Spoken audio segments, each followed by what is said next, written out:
ሰላም ሰላም ሰላም፣ እንዴት ናችሁ? ክብሩ ይስፋ ሰይጣን ይደፋ። ሁሉ አማን አለን አለን አለን። አሁንም ትንሽ የዮኒ ማኛ ጉዳይ አልበረደም። አንዳንዶቹ ይቅርታዬን ተደንቀው ከመቀበል ይልቅ ጭራሽ ቪዲዮ እየሰሩ ምናምን ነገር አይቼ እየሳኩ ነው። እና አንዳንዴ ምን አለ በኔ በማየው ማለት ነው ለኔ ራሱ ትንግርት ነው የሆነብኝ።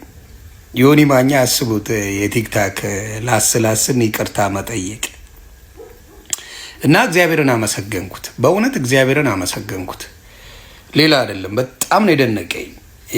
እንዳልኳችሁ እኔን ለማየት የሚፈሩ ሰዎች ይቅርታ ሲባሉ ጊዜ ቪዲዮ እያወጡ አንተ እንዲነ ማለት ተጀመረ። ወይኔ ከሱ ምላስ እግዚአብሔር ሆይ ብለው የሚጸልዩ እግዚአብሔር ሆይ ዮኒ ማኛ ምላስ ውስጥ አታስገባኝ ሲባሉ የነበሩ ሰዎች አንዳቸው ሞተው ስለ እኔ እግዚአብሔርን ሲያመሰግኑ አላየሁም። በጣም ነው የደነቀኝ። አንዳቸው ሞተው ከፕሮቴስታንት ወንድምና እህቶቼ ውጪ ማናቸውም ሞተው እግዚአብሔር ረድቶሃል፣ በዚህ ደረጃ ያበቃ እግዚአብሔር ነው፣ ከስድብ ከአንዳንድ ነገሮች ያወጣ እግዚአብሔር ነው፣ እግዚአብሔር ይመስገን ብለው አንዳቸውን እግዚአብሔርን አላመሰግነው። የታያቸው እነሱ ዮኒ ማኛ ገንዘብ ሊያገኝበት ይችላል።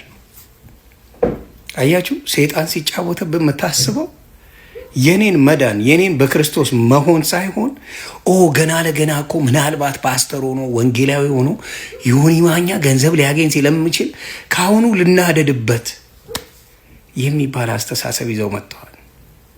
እኔ ያገኘሁበት ህይወት ነው። ገንዘቡ መቼ አጣ ነው? ቲክታክ ላይ ላስላስ እያደረግን እኮ ገንዘቡን በደንብ አግኝተነዋል፣ ሸቅለናል። እኔ ሳልሆን ማንም ገንዘብ የማግኛ ሜትዱ ከባድ አይደለም፣ እንደው ወዝጋባ ካልሆንክ በስተቀር በእውነት ከባድ አይደለም። እንዲያውም ለቲክታክ ጊፍት ስድብ እንጂ ቁም ነገር አይጠቅምም ብዬ ነው የማስበው። ምንም ጥቅም የለው። ስለዚህ ልላችሁ የምፈልገው ምንድነው፣ አንዳንዶቹ እንዴት ነው ጓደኛ አይደለን እንዴ? በጥሩ ጊዜ ጥሩ አሳልፈንል እንዴ? ዮኒ ማኛ እንኳን ለዚያ በቃ እግዚአብሔር እንኳንም ረዳ። ከዚህ ሁላ ጭቅጭቅ ውስጥ ወጥተ የራስን ሰላም ማግኘት አሪፍ ነው ማለት ለምንድን ነው የከበዳችሁ? የኦርቶዶክስ ወንድሞቼ ለምንድን ነው የከበዳችሁ? አልበደልኳችሁም። መቼም በአሁኑ ሰዓት ክፉ እየተናገረ ነው የሚለኝ አንድም የኦርቶዶክስ ወንድምና እህት የለም። የምናገረው ማስረጃ አስቀምጬ ነው። በማስረጃ ነው የምናወራው። በማስረጃ ደግሞ ማንም እፎይ ማስረጃ አውጥቶ ስለተናገረው ሙስሊሞች አኮረፉ ብላችኋል። እኔም ደግሞ ማስረጃ አውጥቼ ስናገር ማኩረፍ ይገባል ብዬ አላስብም። ስለዚህ በማስረጃ የምንነጋገረው ነገር የሚያስኮርፍ አይመስለኝም። ሰው የኔ መዳን ያስከፋችሁ ሰዎች ደግሜ ልንገራችሁ፣ እኔ በክርስቶስ ነው የዳንኩት እንጂ በሌላ አይደለም። በሌላ ዳንኩ የሚለኝ ካለ መጥቶ ማለት ይችላል። ብዙ አይነት ሙዚቃዎች ብዙ አይነት ነገሮች ምናምን ሲሰሩ አይቻልም።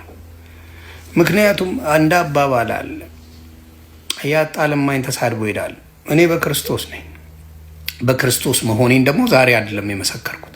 ሁልጊዜም በክርስቶስ ጉዳይ ተደራድሬ አላውቅም። ግን የግሌ አዳኝ አድርጌ አልተቀበልኩትም። ብቀበለው ኖሮ የስድብ መንፈሱ የአንዳንድ በፖለቲካውን በምኑ የምገባበት ነገር ሊኖር አይችልም ነበር።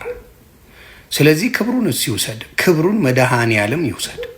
እናንተም መነግራችሁ ምንድን ነው፣ አሁንም እርስ በራስ ለምትሰዳደቡ ምን ለምትሉ ሰዎች ከኔ ተማሩ። እንደኔ ላስላስ የሚያክሰው የለም። you will never find anybody። ውስጡን ውጭውን የሶሻል ሚዲያን አውቃለሁ። ግን ለምን ብለን ጠላት እናፈራለን? ፍቅር መሆን አንችልም ወይ? እኛ ኢትዮጵያውያኖች በፍቅር መነጋገር ለምንድን ነው የከበደን? ለምንድን ነው የከበደን? በፍቅር አይዲያዎችን ማስተላለፍ ለምን ከበደን? ያቺን ነገር እንድታስተውሉልኝ ነው። ሌላ ጉዳይ የለኝም። ተባረኩልኝ ነው የምለው። ሰላማችሁ ብዝት ይበል። ይመቻል።